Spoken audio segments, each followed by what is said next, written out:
Hello' everyone. যিহেতু 8 June তাৰিখে আমাৰ এপিএছচি প্ৰিলিমছ এক্সাম হ'বলৈ গৈ আছে, গতিকে এপিএছচিৰ লগতে আৰু অন্যান্য কম্পিটিটিভ এক্সামত হেল্প হোৱাকৈ আজি এটা খুবেই প্ৰবেবল কুৱেশ্যন আমি ডিছকাছ কৰিবলৈ গৈ আছো, যিটো হৈছে আমাৰ ইণ্ডাছ ৰিভাৰৰ ওপৰত। যিহেতু আমাৰ ৰিচেণ্টলি জম্মু কাশ্মীৰৰ পহলগামত যিটো ইনচিডেণ্ট হৈ গ'ল, তাৰ পাছত ইণ্ডিয়াই ইণ্ডাছ ৰিভাৰ ট্ৰিটিটো ছাছপেণ্ড কৰিছে। গতিকে আমাৰ কুৱেশ্যনটো ইণ্ডাছ ৰিভাৰৰ ওপৰত হৈছে।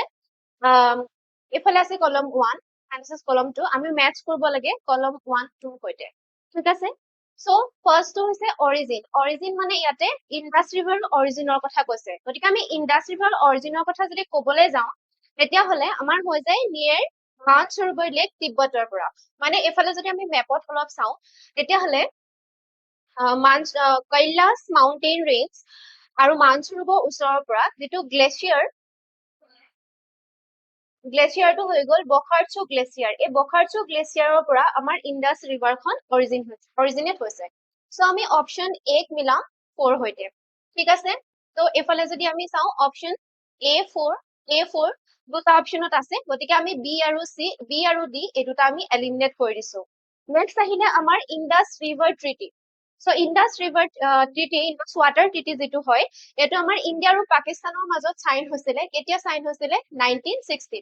য'ত আমি ইণ্ডাছ ৰিভাৰ আৰু লগতে তাৰ ট্ৰিবিউটাৰিজৰ যিখিনি পানী আছে, সেইখিনি ইণ্ডিয়া আৰু পাকিস্তানৰ মাজত শ্বেয়াৰ কৰা হয়। ত' বিৰ হৈ যাব আমাৰ 3, গতিকে B3 এটা অপশ্যনতে আছে, গতিকে আমাৰ ইয়াত কাৰেক্ট আনচাৰ হৈ যায় A।